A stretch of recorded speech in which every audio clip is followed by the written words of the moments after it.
Dobre, volám sa Ivan Mada, som hrnčiar, živím sa len ako hrnčiar, nerobím nič iné.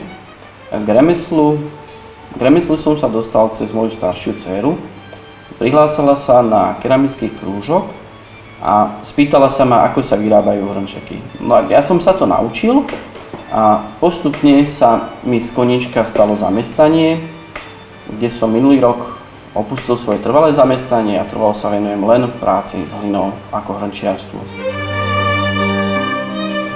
Ja sa pokladám za hrnčiara z toho dôvodu, že pracujem vyslovene výhradne na hrnčiarskom kruhu a snažím sa vyrábať užitkovú keramiku, ktorá zodpovedá požiadavkám dnešnej doby, či môže z do umývačky, do mikrovlnky, ale aj takisto veľa keramikárov, ktorí robia skôr kreatívne a ozdobné veci. Ja som hrnčiar.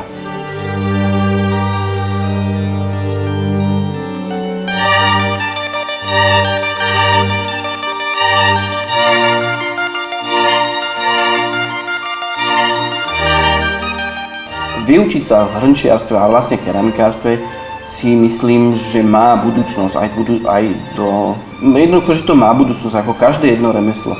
Lebo v dnešnej dobe je až smiešne, že niektorí ľudia nevedia použiť nožík, sekeru, všetko si kupujú už hotové a tým pádom nás, remeselníkov, bude treba viac a viac. Doporučujem preto každému. Či je profesia remeselníkov na Slovensku nedocenená? No určite áno. Určite áno, lebo každý si myslia, že my ako remeselníci nepotrebujeme peniaze na naftu, nepotrebujeme peniaze na prevádzku. Ale je veľký rozdiel medzi remeselníkom a priekupníkom.